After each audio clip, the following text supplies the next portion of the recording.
اللہ تعالی یسقونا من رحیق المختوم القرآن الرحیق المختوم رابطہ عالم اسلامی مکہ مکرمہ کے زیر اہتمام منعقدہ سیرت نگاری کے عالمی مقابلے میں اول آنے والی کتاب کا اردو ترجمہ و تصنیف مولانا صفی الرحمن مبارک پوری۔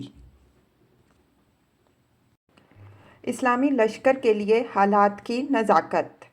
ادھر مدینے کے ذرائع اطلاعات نے رسول اللہ صلی اللہ علیہ وسلم کو، جبکہ ابھی آپ صلی اللہ علیہ وسلم راستے ہی میں تھے اور وادی زعفران سے گزر رہے تھے، قافلے اور لشکر دونوں کے متعلق اطلاعات فراہم کیں۔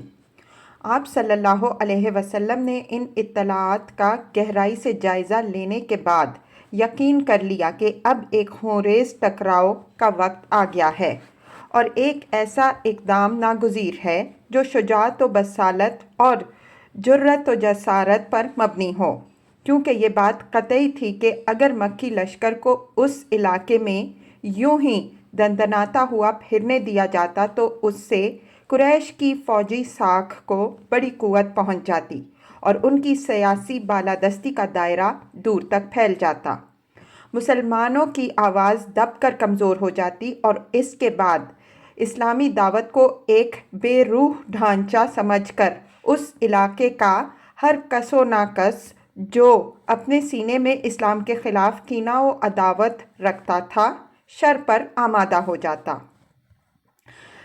پھر ان سب باتوں کے علاوہ آخر اس کی کیا ضمانت تھی کہ مکی لشکر مدینے کی جانب پیش قدمی نہیں کرے گا اور اس معرکہ کو مدینہ کی چہار دیواری تک منتقل کر کے مسلمانوں کو ان کے گھروں میں گھس کر تباہ کرنے کی جرأت اور کوشش نہیں کرے گا؟